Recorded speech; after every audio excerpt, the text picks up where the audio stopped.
Ayan sila. O, ayan. Ang ganda lang nakikita kapag sa ibabaw orchids, tapos sa ilalim. Ayan. Ayan, tip ko rin yun yung paglagay orchids. Maglagay kayo ng ornamental plant sa ilalim para ma-maintain yung lamig ng ilalim. Ayan siya. Makikita mo. Ayan. Ang ganda.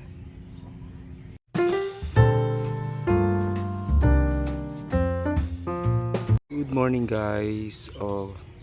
Today's video, quick update ulit ko sa aking mga orchids. So, tapos na yung ulan, bagyo, at saka yung pinaka nakakatakot, lindol. So, masyado ako nag-worry dito kasi dito din sa Bataan umabot.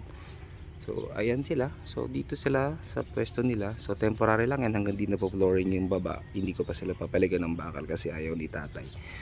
So, ayan sila ngayon. Katatapos ka lang mag-fertilize nung Wednesday.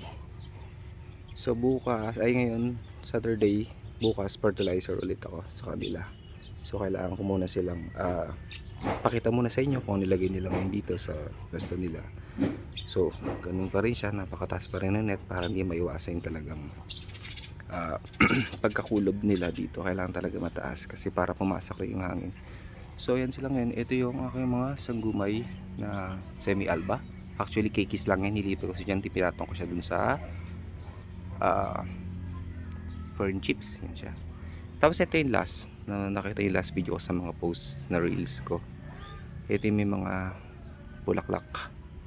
Kinat ko na sila para magpanibagong panibagong bulaklak ulit. So yun, kung nakikita mong ganito mataba, yan sigurado yan magbubulaklak. Pero yan talaga meron na siyang bulaklak. Ayan siya, meron na siyang dalawang spike. Yan, dalawang spike. Pag makita mo siyang matataba, pag mataba na siyang ganito, ganyan na siya. Tapos eto yung aking Cattleya na ano ba yung pangalan nito, basta yung nakalimutan ko na. Inilagay ko na siya sa pot pero nandun pa rin siya sa kahoy, nakadikit pa rin, pinatong ko lang. Tapos uling, especially styro sa ilalim. Ayan. Tapos ito yung iba, ayan sila. Ito, ayan o, naggulo-gulo yung tubo ng spike nila kasi nung nakaraang nag-uulan, araw ulan, tapos hindi nag-stay yung araw ng matagal. So nalilito yung spike kung saan siya pupwesto. Pero tayo no, kala sa liwa may papunta ron, kadala sa papunta ron, yun siya. Ayan. Ito sila ngayon. Ito, kung nakikita mo yung daw ng Grammatophyllum ko, nagwo-worry ako dyan kasi may mga kings yan na nabulok. Pero nung nagtag-ulan hindi ko masyadong nalipat. Pero ewan ko ba ba't nagkaganyan. Pero okay naman siya, healthy naman, may mga bagong shoots. Ayan, makikita mo may mga, ayun yung brown. Ilan ba yan? Dalawa lang siya. Pero hindi ko na ginalaw kasi baka ma-disturb na naman tong panibagong shoots niya. Ito. Pero yung ugat naman niya okay naman, green. So okay yan. Ito yan, mayroon din panibago. Ito lang ayoko din kapag nag-uulan. Yan, may mga kumakain sa mga dahon nila. Pero sabi ko nga, laging chine-check ako. Hindi ko na-check kasi busy ako. Hindi ko na masyado na ano. So yan siya. Pero okay naman siya, healthy naman siya. Yan. Ito sila. Oh, yan. Green na green. Kasi nga nag-fertilize ako.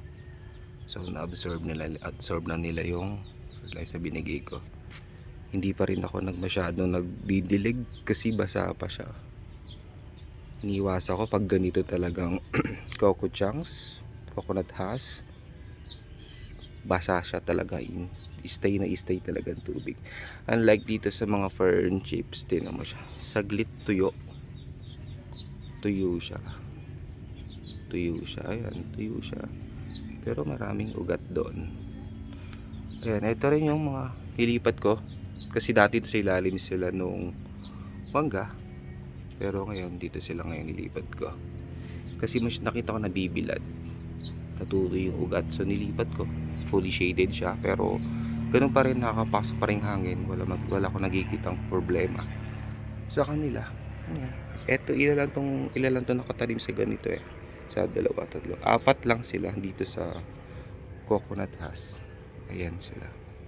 Tapos ito rin, ito mga seedlings pa to, kaya hindi ko rin pa inaalis sa Coco Husk kasi kailangan talagang ma-maintain yung moisture tsaka tubig na di sila matuyo. So ito, aking Rogozini Zalagini. Ayan, ang dami na niyang ugat. Ayan, yun ang ugat na siya dun tumutubo. Ayan. Ayun pa. Ayan. Tapos yung mga, hindi ko lang makapasok sa loob kasi ang daming halaman sa ilalim. Yan, nagbibigay din kasi ng lamig sa kanila. Yung mga aking papaklawin, tapos ang aking mga ibang halaman ng pistili. So ito pa, meron pa ako dito.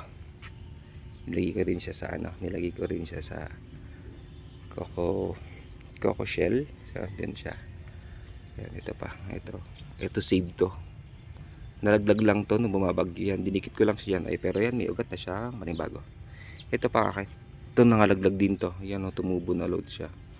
Nag-ulan. Namiyerdi talaga siya pag nagbibigay ako ng fertilizer.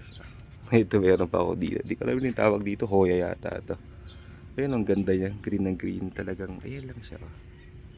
Green ng green siya dyan. Tapos ang aking nandun. Hindi lang ako makapasok ng sa loob kasi talagang dikit-dikit sila eh. Hindi ko pa ma-extend. Ayan sila. O, ayan. Ang ganda lang nakikita kapag sa ibabaw orchids. Tapos sa ilalim. Ayan. Ayan. Tip ko rin yun yung paglagay orchids. Maglagay kayo ng ornamental plant sa ilalim para ma-maintain yung lamig ng ilalim. Ayan siya. Makikita mo. Ayan. Ang ganda. Ayan. Ito pala di ko pa nakita. Ito. Nung nung nag-fertilizer ako, dati hindi ganito to ka-green, pero ngayon titignan mo siya, green ng green, ang ganda niya. Ang aking daisy nandun din sa ilalim. Yung fakfaklawin na. Yan sila. Pero kapatay ko lang to, gadibdib ko lang talaga sila halos. Ayan. Ayan pa sila. So yan, ito. Hindi ba? Yung mga puti-puti pa sa dahon, ibig sabihin yung fertilizer na iwan dyan, yung mga residue. Ayan siya. Ito yung kikis na nilagay ko, pero ngayon tinan nyo sila ako nakakapit na. Ayan o, may ugat na dun sa loob. Ayan o, may ugat na. Ayan, may ugat na. Pero yun sa ilalim, may ugat na rin siya. Ayan to, meron na rin siya. Ito yung mga, itong kikis na to. Ayan, dito siya galing sa mismong mother plant nila. Ayan, ganun pa din siya. Hindi pa rin siya nagbibigay ng bloom sa akin. Lagi siyang ganyan. So, ayun siya. Yung iba. Ayun, yung mahabang two spikes na yan. Aphrodite siya. Magbibigay na naman siya ng bulaklak. Ayan, napakasipag yan talaga. Tapos ito pang iba. Ito siya. Ayan. Lagang alaga sila talaga. Ayun, yung aking tuling yan na pinakita sa inyo sa last short videos ko. Ayun siya. Tapos yung mga sanggumay, meron pa kasi ako nakaharang na net dyan na 50% talaga. Kasi sa side niya, tuwing tanghali, around 1 o'clock, 2 o'clock, ang init dyan. Talagang tinutulungan ko silang hindi masyadong matuyo sa init ng araw. Ayan, pati dito side, naglagay rin ako net kasi pagdating nga ng 3 to 4, lumilipas yung araw dito sa side na to. So yan, ganun pa din. Resort style, lagay ni tatay ng ano tawag dyan? Bander. Ayan, ito siya. Tingnan mo siya dito, ito siya. Ayan sila. Tapos ito, naarawan to. Full sun talaga to. Ito si Violet. Full sun siya. Ayan o. Ganda. Ayun pa yung isa. Di siya nasabi ko, pagka mataba na yung canes niya, ganito. Panigurado may spike. Ayan o. Isa. Ayun, isa yun. Ayan o, kaya yan sa side na yan, napakainit. Ngayon, mainit, anong oras ba? 8:30. Mainit siya. So talagang napakainit pag ganito oras. Tapos yung ano ba yun? Yung nasa punong yun, ang dami na ng ugat nun, hindi ko makakuha ng video. Pero ang taas niyan, doon na siya. Ano ba yun? Eredis yan, ang dami niya. Full sun din siya, yung dami niya ng ugat. Ang ganda ng root system niya. Pati yung aking mga wild na banda. Nalamila, ayan, dun sila nakakabit.